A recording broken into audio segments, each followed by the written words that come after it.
You try eating, she shoves you away. You try to sleep, she sits on your face. Welcome to your very first 5 minutes of life. You are not just any baby. You are a male hyena cub, holding the lowest rank in a world ruled by bossy females. Your sister, she was born kicking and fighting. And you came into this world expecting only milk and tranquility. Clearly, you're on the wrong planet. Your mom doesn't care. She only nourishes the strongest. You attempt to crawl towards her belly, but your sister kicks you away like a soccer ball, leaving you to roll around like a mere potato. You try once more. She bites your tail. This goes on for what feels like hours. You only manage to get milk if she's preoccupied with crushing someone else. What a fantastic plan. Now, let's rewind a little. You were born deep inside a den, burrowed far beneath the earth. There's no light, just dirt and constant violence. Your eyes are open from the moment you're born, and your teeth are already razor sharp. Why is that? Because hyena cubs are born ready to fight one another. Your first toy, your brother's ear, your first hobby, screaming for help that won't ever arrive. And no, the adult hyenas outside don't really care. Not even the older ones, or your own mother. The females of higher rank solely attend to their favored cubs. And here's where it gets interesting. In the world of hyenas, the females are larger, more powerful, and far more aggressive. Males are, well, let's just say they're more like an afterthought, much like parsley on a dish. They're technically present, but no one actually requested them. You try to catch a quick nap amidst all the chaos. Your sister jumps on you yet again. She emerges victorious. You then fart in her face. You lose once more. Being born truly sucks. Being born a male hyena, well, that's the real punchline. And guess what? This is merely the beginning. The good news is, you've survived infancy. Your sister didn't sit on you with excessive force. Congratulations, little fellow. That's more than most male hyenas can ever boast. Now you're officially out of the den. At last you get to see the sky, breathe fresh air, and run free. Life seems good, right? Just kidding. Did you think being in the den was tough? Wait until you experience the outside. The other cubs will chase you around as if you're a moving chew toy, ready to be bitten. And when the food comes around, it's not ladies first, it's exclusively ladies. You stand there courteously, anticipating your opportunity. The large females push their way to the front. You offer a smile. They respond with a snarl. You're left with nothing but bones, no meat. Fantastic. But still, you're a part of the clan. That counts for something, doesn't it? Yet again, you're mistaken. You are male. You are always the last one. You could be the quickest, the smartest, the best bug eater in the whole place. It doesn't matter. You'll still get growled at just for breathing near the snack pile. You attempt to make some friends. Everyone dismisses you, except for a single fellow. Oh, and he bites you. You instantly regret it. So now your hobbies include standing uncomfortably close to the food pile. Not eating, just following your mother around. Practicing your smile while she screams at you. Not even your own excrement respects you. One day you step in it twice, but the elder males tell you, be patient, you'll mature, and depart from this spot someday. Oh, fantastic. You will depart from the only home you've ever known, and venture into uncharted peril. All by yourself, and intentionally. That sounds truly incredible. You offer a polite nod. You smile with optimism, but deep down, you're screaming. This is a hyena's childhood. It's not a phase, it's a lifelong lesson. You're not special, you're merely tolerated. How fortunate for you. Now you are an adolescent. It's time to depart from the clan. They don't throw you any kind of party. One day you might sneeze and everyone just looks at you as if to say, why are you still lingering here? So you walk away for many days. No food and no map to guide you. At last, you come across a new clan. You grin and wag your tail. They growl and snap at the air. One sounds like a broken-down motorcycle. A welcome committee. Don't count on it. Just keep your head low, stay clear of trouble, and try to stay alive. That's the whole strategy. You rest near the periphery, and you're back to eating scraps.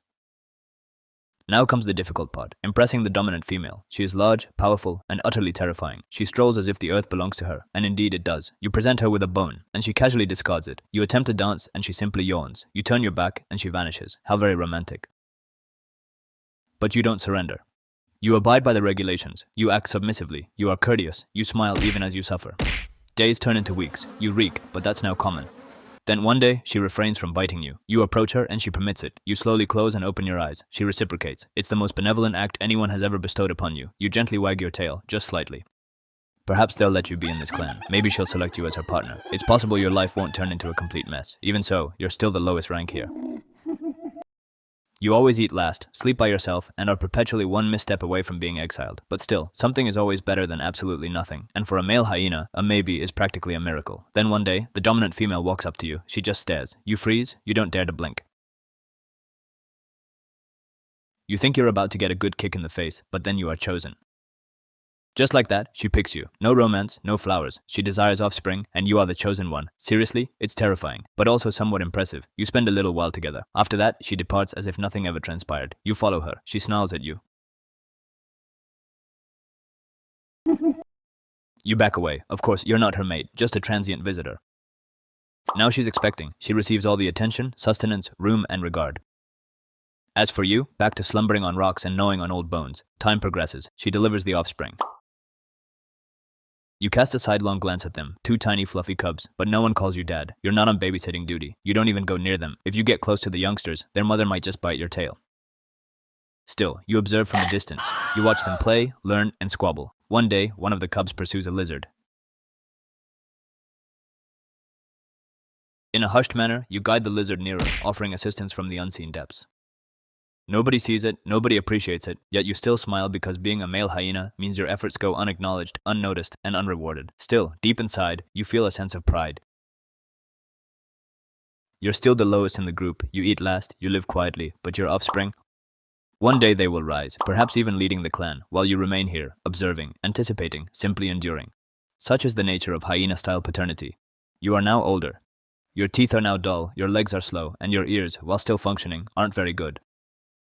You no longer run often, you avoid fights instead of engaging, even a minor kick aches for an entire week. You spend most of your days sitting beneath a tree, observing the youthful ones at play. Occasionally, they chuckle at your sluggish gait, but you pay them no mind. You once engaged in similar antics. Do you recall the cubs you subtly nurtured from a distance? They've matured into powerful, swift adults. One even rivals the dominant female in size, and as for you, you're slowly dimming. The clan now moves with greater speed, leaving you trailing behind. They don't notice, or maybe they do, but nobody says anything. That's just how it goes. One day, you smell food, a zebra. You track it, and it's far. Your legs ache, but you persist. By the time you arrive, the others have devoured most of it, bones, skin, and even the flies. You then nibble on the meager remnants. It isn't much, but it suffices. Afterward, a jackal barks at you, yet you don't even bother barking back. What would be the purpose? That night, you settle down close to the old termite mound. It's tranquil, chilly, yet serene. You close your eyes and recall that initial taste of meat, that awful first confrontation, the day she picked you those little cubs frolicking in the dirt. You were never the boss, never the strongest, never the favorite, but you survived, you lasted. And in a world where just surviving is the most difficult task, that truly signifies something. The morning arrives, and the sun ascends. You do not, but the clan persists. A new male makes his appearance, attempting to integrate. He also limps, and thus, the cycle recommences. Your existence may cease, but your story continues. Your physical being is no more, yet your narrative persists. The cubs you once observed from a distance now lead hunts, issue commands, and growl loudly. One even limps just like you do, perhaps intentionally. Young male hyenas sneak furtive glances at the termite mound where you once slept. There are no statues, no songs sung for you, only dust and paw prints left behind. That is truly enough. You never quite ruled the clan, nor did you ever stand in the spotlight, yet you were always present. And for a hyena's existence, that's truly uncommon. You see, not every legend engages in boisterous battles. Some simply endure the storm. So the truth of the matter is, being born as a male hyena still presents quite a few challenges. But if you play the long game, maintaining a low profile, avoiding drama, and patiently waiting for the opportune moment, you may not emerge victorious, yet your presence will carry weight. And occasionally, a slight impact proves to be more than adequate. The lesson here is that one needn't be the most vociferous to establish a lasting legacy. Even faint imprints can endure for an entire lifetime.